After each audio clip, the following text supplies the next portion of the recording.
வணக்கம். என்ன செய்தி பார்க்க போறோம்னு கேட்டீங்கன்னா, சோழி முடிந்தது. ஸ்டாலின் இடத்தில் முக்கிய செய்தியை பகிர்ந்து கொண்ட செல்வ பெருந்தகை. இந்த செய்தி மட்டுமல்ல, டெல்லிக்கு அண்ணாமலை அனுப்பிய அவசர ரிப்போர்ட். மூன்றாவதாக அதிமுகவில் இருந்து திமுகவுக்கு தாவிய பன்னீர்செல்வத்துக்கு முக்கிய பதவி கிடைக்க போகுது. இந்த 3 செய்திகளை தான் விரிவா பார்க்க போறோங்க. அதற்கு முன்பாக இதுவரைக்கும் நம்ம சேனலை நீங்க சப்ஸ்கிரைப் பண்ணலனா மறக்காம சப்ஸ்கிரைப் பண்ணிக்கங்க, கொஞ்சம் சப்போர்ட் பண்ணுங்க. முதல்ல செல்வ பெருந்தகை அவர்கள் ஸ்டாலின் அவர்களிடத்துல பகிர்ந்து கொண்ட முக்கியமான செய்தியை நம்ம பார்க்கலாம். ஏன்னு கேட்டீங்கன்னா, இந்த சோழி முடிஞ்சதுன்னு சொன்னோம் இல்லையா, அந்த விஷயத்துல அடங்கி இருக்கிறது. செல்வ பெருந்தகை அவர்களும் கொடைக்கானல் போனாரு, முதலமைச்சர் அவர்களும் கொடைக்கானல் போனாங்க.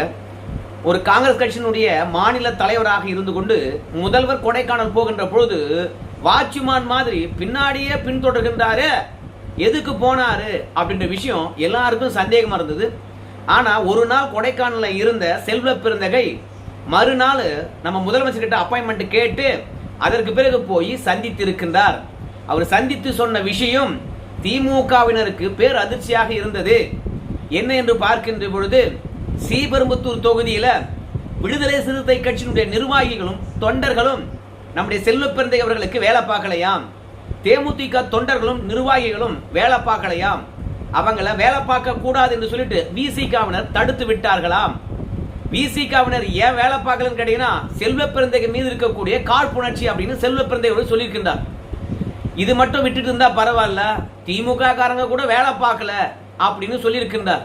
அதனால நான் ஸ்ரீபெரும்புத்தூர் தொகுதியில ஜெயிக்க மாட்டேன், சோழி முடிஞ்சது அப்படின்னு செல்வ பெருந்தகை அவர்கள் சொல்லியிருக்கின்றார். அகில இந்திய தலைமையானது என்னுடைய பதவியை பிடுங்கி விட்டது, நான் எம்எல்ஏவும் இப்ப ஆக முடியாது, எல்லாரும் கூட்டாக சேர்ந்து என்னை காலை வாரிட்டாங்க, அதனால ஒருவேளை நான் தோத்துட்டேன்னு வச்சுங்களேன், நான் திமுகவில் இணைந்து விடுகின்றேன் அப்படின்னு செல்வ பெருந்தகை அவர்கள் நம்ம முதலமைச்சர் கிட்ட வேண்டுகோள் வச்சிருக்கிறாரு. உடனடியாக முதலமைச்சரை பொறுத்த வரைக்கும் செல்வ பெருந்தகை கவலைப்படாதீங்க, நான் மாவட்ட செயலாளர்கிட்ட கேட்டுட்டேன், நீங்க வெற்றி பெறுவீர்கள் என்ற செய்தியை என்கிட்ட சொல்லியிருக்காங்க, கவலை இல்லாம வீட்டுக்கு போங்க அப்படின்னு செல்வ பெருந்தகை அவர்கள் கிட்ட ஆறுதல் சொல்லி அனுப்பி இருக்கிறாங்க நம்ம முதலமைச்சர். உடனடியாக காஞ்சிபுரம் வடக்கு மாவட்ட செயலாளருக்கு முதலமைச்சர் போன் அடிச்சிருக்கின்றார்.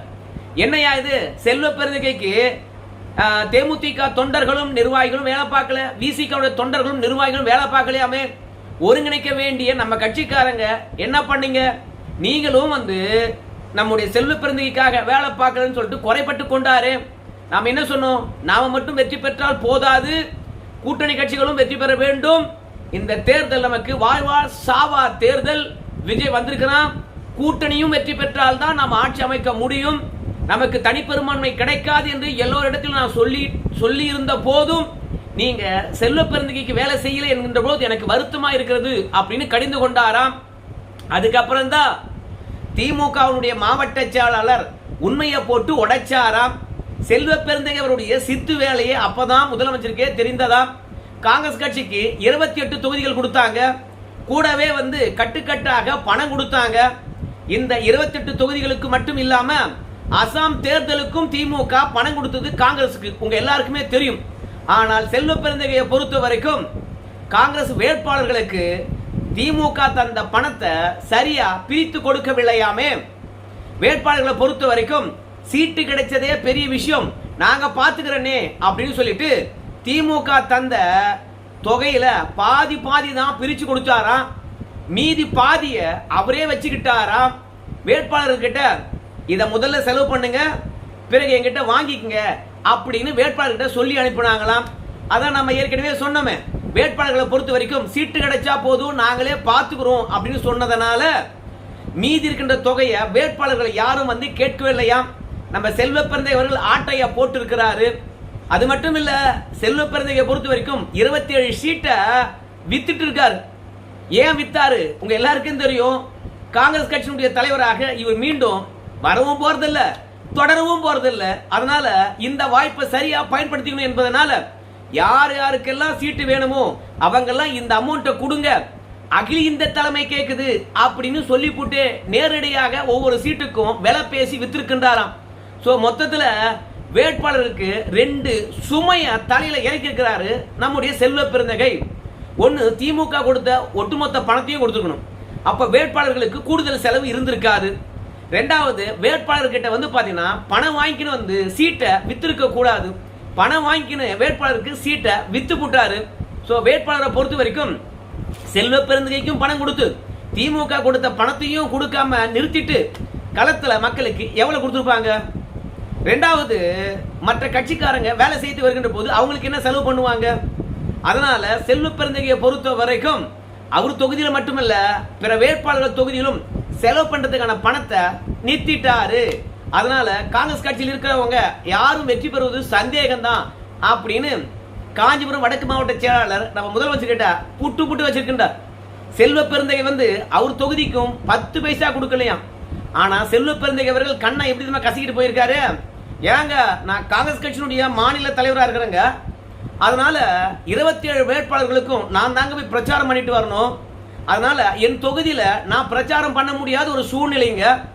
அதனால் திமுகவுடைய நிர்வாகிகள், கூட்டணி கட்சியினுடைய நிர்வாகிகளும் தொண்டர்களும் என் தொகுதியில் வேலை பார்த்தா தானுங்கள வெற்றி பெற முடியும். என் தொகுதியில் நானே வேலை பார்க்க முடியாத ஒரு சூழ்நிலை தானே நான் கூட்டணி கட்சிகள் மற்றும் திமுகவுடைய நிர்வாகிகளுடைய உதவியை நாடினேன். ஆனா யாரும் ஒத்துழைக்கல அப்படின்னு சீன் போட்டாராம். ஆனா கொடுக்க வேண்டியதை கொடுத்துருந்தாங்கன்னா செல்வ பெருந்தகை அவர்கள் தொகுதிக்கே திரும்பலனா கூட பரவாயில்ல, அவங்களே வேலையை பார்த்துருப்பாங்களாம். ஆனா செல்வ பெருந்தகையை பொறுத்த வரைக்கும் கொடுக்கறத கொடுக்கவே இல்லையா. ஆகையால் ஸ்டாலின் கிட்ட இந்த தகவலை பரிமாறிக்கொண்ட மாவட்ட செயலாளர் பார்த்து செய்யுங்க தளபதி அப்படின்னு சொல்லியிருக்கின்றாராம். ஸோ நம்ம ஸ்டாலின் ஐயாவை பொறுத்த வரைக்கும் அமைதியாக எல்லாவற்றையும் கேட்டுக்கொண்டு இருக்கின்றார். எப்படியா இருந்தாலும் சரி செல்வ பெருந்தைக்கு எதிராக யார் இருக்காங்களோ அவங்கள தான் தமிழ்நாடு காங்கிரஸ் கட்சி தலைவராக ராகுல் காந்தி தேர்ந்தெடுப்பார். ஸோ தலைவர் வரட்டும், அதற்கு பிறகு செல்வ பெருந்தைய ஒரு வழி பண்ணிடலாம் அப்படின்னு ஸ்டாலின் நினைச்சிருப்பார் என்று நினைக்கிறேன். அப்படி இல்லையா, இந்த படுபாவி எல்லா சித்து வேலையும் செஞ்சுட்டு நான் தோத்துட்டேன்னா நான் திமுக வந்து சேர்ந்துக்கிறேன், எனக்கு வாய்ப்பு கொடுங்கன்னு வேற கேட்டு போயிருக்கான். ஸோ ஏற்கனவே 6 கட்சிக்கு போய் வந்தான், இப்போ 7வது கட்சியா கண்டிப்பா ஸ்டாலின் ஐயா அவர்கள் வந்து பார்த்தீங்கன்னா நினைச்சிருப்பார். அதனால என்னை பொறுத்த வரைக்கும் தேர்தலில் செல்வப்பெருந்தையுடைய சோழி முடிஞ்சது. இரண்டாவது, பணத்தை பதுக்குனதுனால திமுகவுக்கு வருகின்ற அந்த வாய்ப்பும் சோழி முடிஞ்சது. மொத்தத்தில் நம்ம ஸ்டாலின் ஐயா கிட்ட போய் அழுது புலம்பினாலும் களத்தில் அவர் எப்படி நடந்துகிட்டார் என்ற விஷயத்தை திமுக காரங்க அழகா போட்டு உடைச்சாங்க. அவருடைய முகமும் அவருடைய செயலும் திமுக இடத்துல நாரி போயிருக்கிறது. அதனால இனிமே அறிவாலயம் பக்கம் வந்தா விரட்டி அடிங்கப்பா இந்த செல்வ பெருந்தகைய. ஏன்னா இப்பவே காங்கிரஸ் கட்சியானது யார் அடுத்த தலைவர் என்று தேடிக்கொண்டு இருக்கின்றார்கள். சசிகாந்த் செந்தில் நம்முடைய சவுக்கு சங்கருடைய மச்சான், அவர் தான் வந்து பாத்தீங்கன்னா தமிழ்நாடு காங்கிரஸ் கட்சி தலைவராக தேர்ந்தெடுக்க வாய்ப்பு இருக்குது அப்படின்னு நினைக்கிறாங்க. ஸோ திமுகவுக்கும் நெருக்கமானவர் தான் சசிகாந்த் செந்தில். ஆனால் இந்த சசிகாந்த் செந்திலை பொறுத்த வரைக்கும் செல்வ பெருந்தைக்கு அப்போஸ். ஏன்னா இந்த சசிகாந்த் செந்திலை பொறுத்த வரைக்கும் தொடர்ச்சியாக ஒரு விஷயத்தை வலியுறுத்தி உண்ணாவிரதம் இருந்தார். அகில இந்திய தலைமை கிட்ட அனுமதி வாங்கி மாநில தலைமை கிட்ட அனுமதி பெறாம சசிகாந்த் செந்தில் அவர்கள் உண்ணாவிரதம் இருந்தாரு.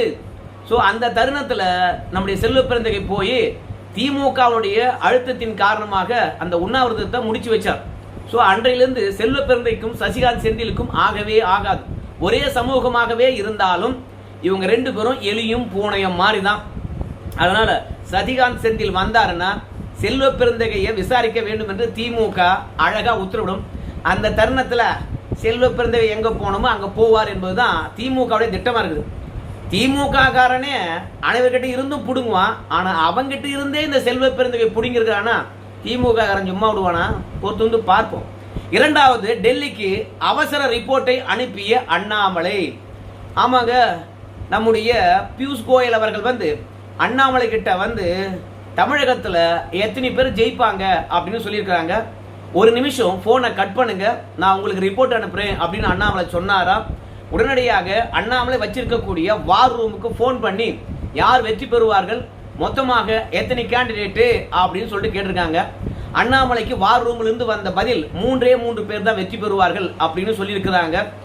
அதே மாதிரி பாஜக வாக்கு வங்கியும் அடி வாங்கும் என்று சொல்லியிருக்காங்க. உண்மையை உள்ளபடி அப்படியே வந்து பியூஷ் கோயலுக்கு ரிப்போர்ட் அனுப்பியிருக்கின்றார்.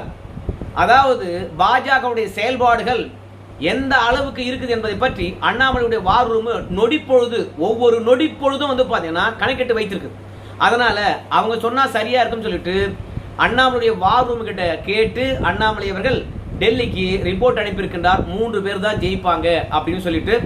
ஆனால் இதுவே நம்முடைய நயனார் நாகேந்திரன் அவர்களை பொறுத்த வரைக்கும் 15 பேர் ஜெயிப்போம், 27 பேர்ல 15 பேர் ஜெயிப்போம் அப்படின்னு வந்து நயனார் நாகேந்திரன் அவர்கள் வந்து சொல்லி இருக்கிறாரு.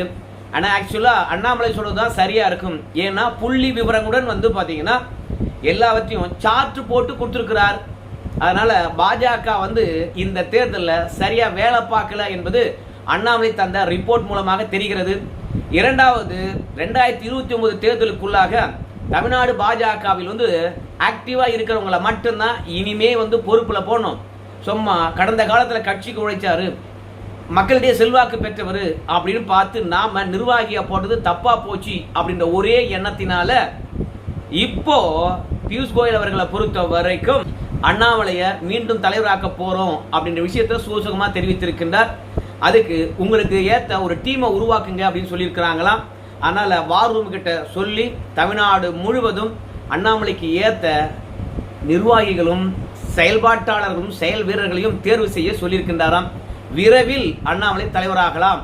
அப்படி இல்லைன்னு வச்சுங்களேன், இந்த கத்திரி முடிந்த பிறகு அண்ணாமலை அவர்கள் தமிழ்நாடு பாஜக தலைவராவதற்கான வாய்ப்பு இருக்கிறது.